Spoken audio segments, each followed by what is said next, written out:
It was beautiful. Good morning. Good morning. It's good to be here today.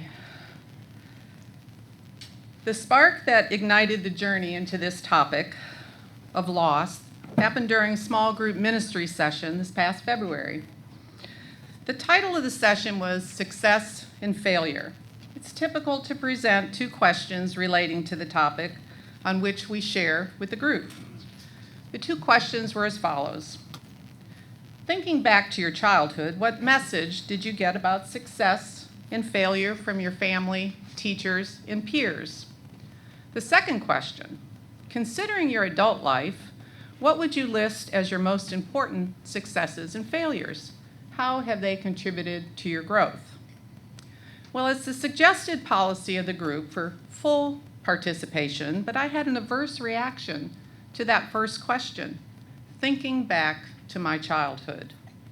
I asked the group if I could skip the childhood question, just go straight to the one reflecting on adulthood. Well, it just so happens that Taryn was the group leader.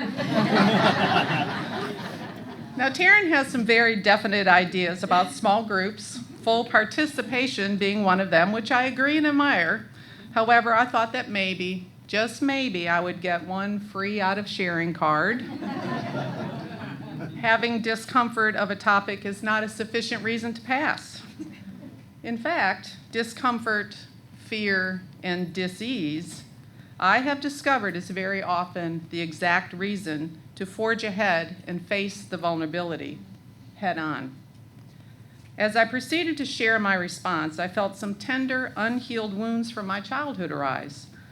At the time, I wouldn't have used the term ambiguous loss, but the more I reflected on the term, I could see its analogy. An internet searching revealed many types of losses. There are necessary losses that are replaced by something different or better, natural or a positive part of life, as when a child leaves home for college. There are actual losses, loss of a pet, a friend, a life partner, a job. Perceived loss, a child feeling less loved by her parents and experiencing lower self-esteem.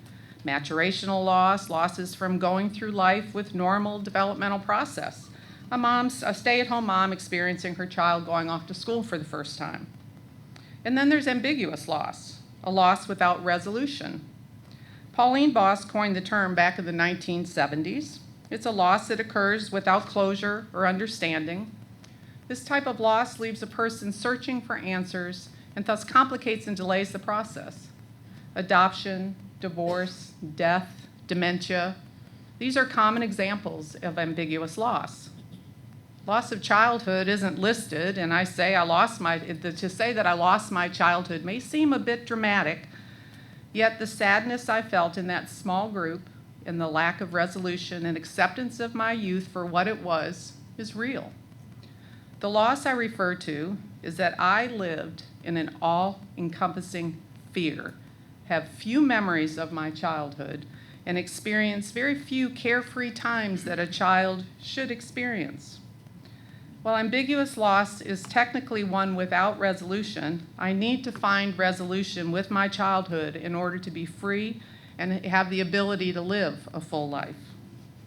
How I came to an acceptance and resolution involves spiritual experiences, my UUCA communities, my sober communities. It involves facing fear. I thought I had dealt with most of the losses in my life. I've been in recovery for 9 years and have done much work on acceptance, forgiveness, not regretting the past, letting go of resentments, and living life in the present. Like each of us, I've had my fair share of losses. I've experienced divorce, the death of my 2 sisters and my parents, my children leaving home, coming back, leaving home again, loss of smooth skin and muscle mass. I like to think that at this stage of my life, I'm fairly well adjusted and have made peace with most of my issues and my past. Yet whenever I'm in a position to talk about my childhood, adolescence, or even aspects of my adulthood, an element of sadness and loss arises. Some things have remained hidden and unresolved. The small group session opened the Pandora's box that I had neatly evaded. I hope this doesn't come across as me whining about my life. I had loving parents and a good home, but the underlying sadness when relating to my childhood or loss of youth, so to speak, still remained with me after all these years.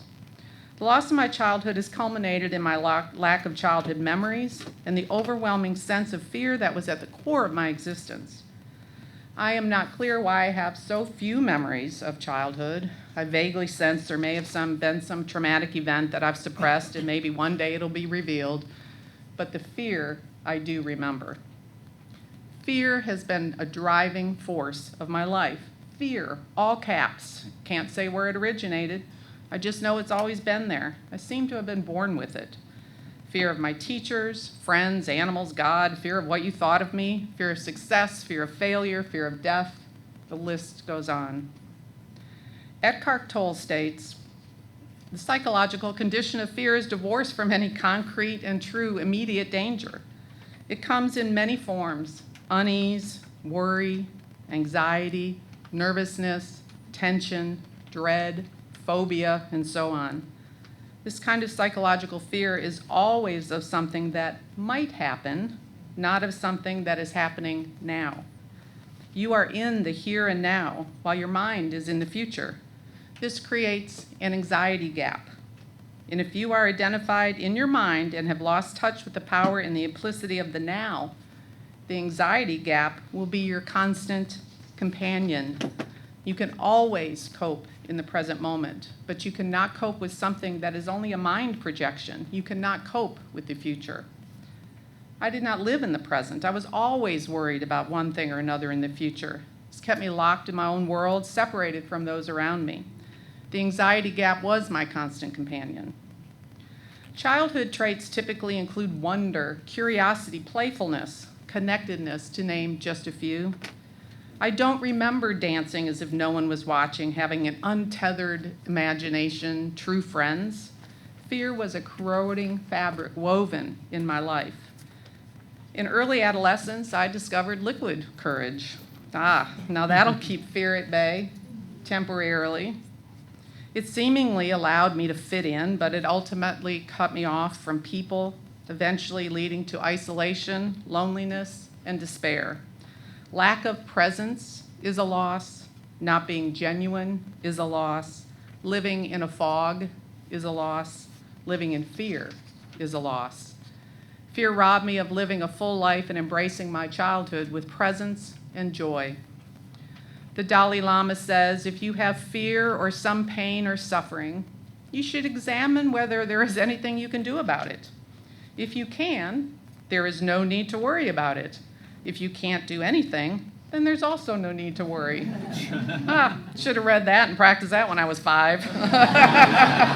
Life would have been so much easier. But alas, I did not. It took me a few more decades to get to that point. The issues brought up in the small group session appear small and innocuous, but upon further examination has led me to resolution and acceptance of my lost childhood. It opened the possibility of embracing my inner child, so to speak. Acknowledging the loss was the first step. My avoidance of the childhood question and realization that I was still in pain took me on a journey towards accepting my childhood for exactly what it was. Resolution of fears and losses don't happen in a vacuum. I need human and divine assistance. The divine seed was planted in me years ago as I walked an isolated New England beach during a full moon, waves crashing on the shore, Mother Nature showing her power. I was overcome by a power so strong, one of love and compassion and understanding, that it permeated my soul. I truly felt connected to a profound source of life. There was an all-encompassing feeling of love coursing in my veins. In me, through me, safety and security prevailed. I was momentarily at peace. A divine presence had indelibly etched into me. While this experience had a powerful impact on me, I neatly buried it for many years. Years which passed as I plunged to an emotional bottom. Life had become unbearable. Fortunately for me, I took note of a divinely inspired thoughts imploring me to seek the help that I needed. The spirit of the universe, the divine spark, became my source of strength during a time of fear, desperation, and loss, as did a community of similarly suffering souls. Amazing grace. How sweet the sound to save a wretch like me. As I emerged from that emotional bottom, as I developed a spiritual program with daily practice of prayer, meditation, gratitude, and service, the fear stays in check, and I have the ability to be present and live a full life connected to others in meaningful ways. My spirit is strengthened by the love of friends, music, nature, connection with a higher power. I feel this power's presence when I put my hand on my heart during meditation. I feel it as I'm in service for others. I try to live in the moment, to have compassion and forgiveness of self and others. I lean into my fears as they arise. I can accept and share about my childhood, complete with the fears and loss of memories exactly as it was, not wishing for it to be different. Fears are a normal part of life. When I embrace my fears and lean into them, face them head on, I'm connected to you, I am present, and I have peace in my life. I will end with a story and a quote by Pema Chodron. Once there was a young warrior. Her teacher told her that she had to do battle with fear. She didn't want to do that. It seemed too aggressive. It was scary. It seemed unfriendly. But the teacher said she had to do it and gave her instructions for the battle. The day arrived. The student warrior stood on one side and fear stood on the other. The warrior was feeling very small and fear was looking big and wrathful. They both had their weapons. The young warrior roused herself and went toward fear, prostrated 3 times, and asked, "May I have permission to go to battle with you?" Fear said, "Thank you for showing me so much respect that you asked permission." Then the young warrior said, "How can I defeat you?" Fear replied, "My weapons are that I talk fast, I get very close to your face. Then you get completely unnerved and you do whatever I say. If you don't do what I tell you, I have no power.